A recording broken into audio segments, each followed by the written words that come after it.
গণ গণপতি নমঃ, ওম মা লক্ষ্মী দেবী নমঃ।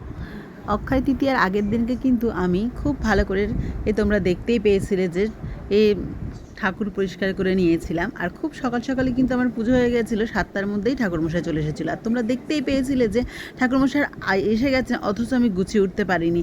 মানে এরকমই হয়েছিল, কাকু 7:30টায় আসবে বলে 7টার মধ্যে চলে এসেছিলো, তো সেই জন্য কিন্তু একটু কনফিউজও হয়ে গেছিলাম। যাই হোক করে কিন্তু কাকুকে পুজোয় বসিয়ে আমি পাশ দিয়ে কাজ করে ফেলছিলাম। তো ফল বানানোটা আমার কিন্তু দেরি মানে বাকি ছিল, তো সেটাকেও করে নিয়েছিলাম। আর তারপরে দেখো খুব সুষ্ঠুভাবেই কিন্তু আমাদের পুজো সম্পন্ন হয়েছে। এখানে আমরা সবাই কিন্তু বসে অঞ্জলি দিয়ে নিয়েছি, আর খুব ভালোভাবেই আমাদের পুজোটা কিন্তু হয়েছিল বন্ধুরা।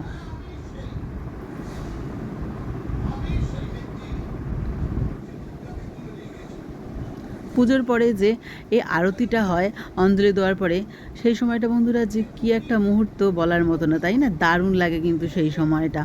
আর দেখো আমার খুব ছোট্ট জায়গায় পুজো হয় বন্ধুরা, কারণ আমি আমার যে ঘরে ব্যবসা সেই ঘরেই কিন্তু আমি পুজোটা করি, তো সেখানের স্পেসটা খুবই কম।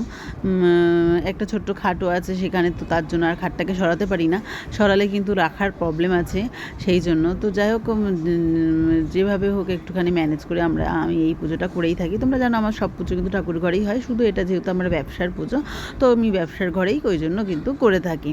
আর দেখো এখানেই কিন্তু এত সুন্দর ছড়িয়ে ছিটিয়ে করতে পারি, সেটাও কিন্তু একদিকে বেশ ভালোই হয় যে ঠাকুরের জায়গাটা খুব কম হলো, চারিদিকটা বেশ অনেকটা স্পেস বলে কিন্তু খুব ভালোভাবে আমরা বোঝাতে পারি।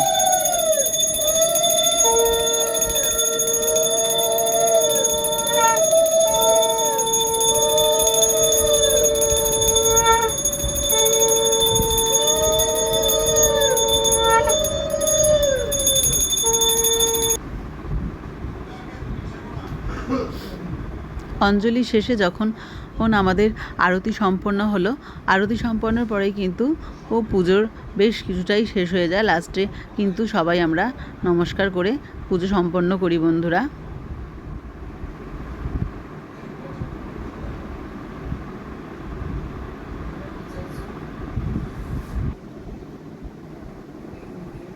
আর পুজোর শেষে দেখো এত সুন্দর লাগছে আমার লক্ষ্মী গণেশ দাদাকে, যে মানে মন জুড়িয়ে যাচ্ছে, চোখ জুড়িয়ে যাচ্ছে, তাই না বন্ধুরা?